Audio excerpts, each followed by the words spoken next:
Hello to you. Let's use a spreadsheet to make some macroeconomic data. Okay, so here we'll open up a new Google Sheets. Okay, and we'll go fairly quick here. Okay, I like to see all of the boxes, so I'm gonna just put a border on everything so I can see it better. So that's right there. All right, and then I wanna name the sheet. So I'm gonna come down here. Let's make one for GDP and GDP per capita. Okay, so let's say that I get some data. Okay, I'll zoom in so you can see it better. All right, so let's put a year here. Let's say I got 2018 data.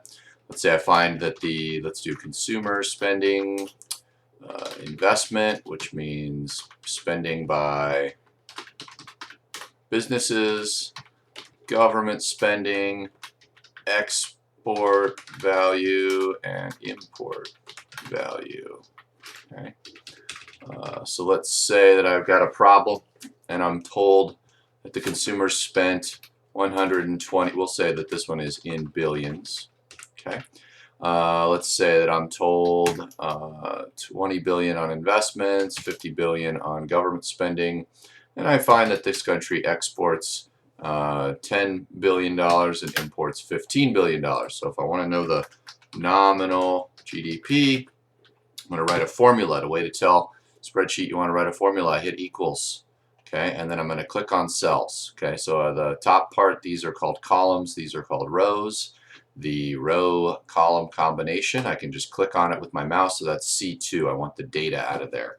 So I'm going to write this formula. So I'm going to hit the plus key because remember what the GDP formula is. The GDP is C plus I plus G plus the value, well, we'll call that net exports, but it's the value of the exports minus the value of the imports, and it gives us nominal GDP. So we have all that data in here. So we go equals this plus this plus this plus this minus this. If you really want to be picky, you can put that in parentheses if you want, but it doesn't matter because it's addition. Okay, so we get 185 billion. Okay, now let's say that this country has a population of let's say 100 million people. Now 100 million people is the same as saying, so in billions, it's the same as saying 0.1.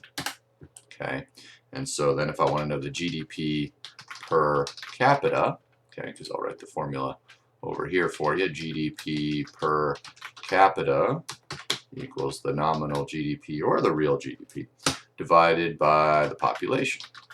Okay. And so I get 185 in this case divided by that population, and I get 18,000. Now these are in dollars, so if you want to change that to dollars, you can. You can change that right there. You can get rid of some decimal places. There you go. Okay. What some people like to do is they like to highlight the things that are formulas so that way you don't touch them. Whoops. Let me do that. Right. There. Okay, so the magic of a spreadsheet is, let's say that I don't know, I want to come back and I want to do another year. Okay, so I want to do, let's say I got the data for 2019. I can change that. Let's say now it's 150 billion dollars is a good year for those guys. So I change it, and notice it changed it right there. It changed the GDP per capita. Let's say it's 22, and let's say it's 51. Okay, so notice it's updating all of this to reflect whatever changes in the data that you have, and if you change the population too, you can say, let's say it went up by a million people, so then there is their GDP per capita. Okay, so that's the first one. The next one we can do is inflation. Okay, so usually inflation is measured by a set of prices. Okay, so let's say I got 3 products that I'm measuring, and I will do types of products, right? So we'll say this is 2018 again, and let's say I got food, and I got clothing, and I got healthcare. Let's say those are the three things I want to measure here. And we'll do this is the price, and this is the quantity. Okay, so let's say that food on average costs $10, and clothing costs $15, and healthcare is 25. And let's say a person gets 300 units of food, and they get 25 units of clothing, and they get 12 units of healthcare. Okay, so then I can do the totals here. I can do the total prices. So I'm going to write a formula equals this plus this plus this. That would be the total price of the basket of goods, all three of those things. And then if I wanted to do spending, okay, so I could do spending on each of these items. So spending is going to be equals, and I'm going to click on this, and when I want to multiply, I'm going to use that star key or the asterisk key on your keyboard. Okay, and multiply both of those. Okay, and then if I don't want to copy the formula down, you can see I can grab this this guy right there, and it'll copy that down for me. Okay, and then if I just want to copy the formula, I can hit Control C or in Control V like Victor and copy it over there. And if I don't want to do that, I can take this up here. I can go to Copy, and then I can paste it right there. The spreadsheet's smart enough to copy that formula down and add it all up. Okay, so that was the 2018. Now let's say for some reason I was wrong. It wasn't $10. It was really $9. I'm going to change that in my data, and then notice it changed it down here. Okay, so let's leave that consistent. Let's do a 2019. Let's see, I got the 2019. And you can put this over there. It's just a personal preference about where you put it. Let's say that food prices actually went down to 8, clothing prices went down to 14, but healthcare went up to 30. Okay, and then let's say that the quantities didn't change. Notice the spending changed. Okay, so I want to know what is the inflation rate. So this is a slightly more complicated formula. What that formula is, I'll just write it over here. It's new minus old. And got to put that guy in parentheses. So just the percent change formula divided by old, and then this is going to be a percent. So we want to multiply it by 100. So there's your formula there. All right, so let's write that formula. So you always hit equal sign. Okay, so let's do the inflation rate and the prices. Okay, so it's new, so the 2019 minus old, and then I want to put that in parentheses, divided by the old. Okay, and I get that number. I haven't multiplied it by 100 because I'm just going to tell the spreadsheet to do that. It knows it up here. It says format as a percent. That's a 4% change. So we've seen some significant inflation because that's higher than the 3% threshold that we have there.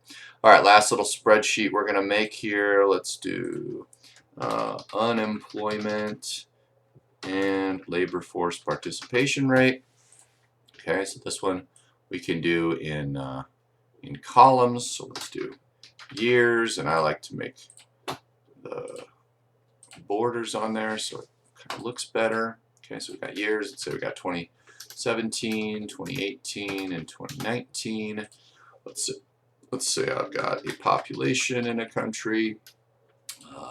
We're going to put all of these in millions. Okay, population in millions.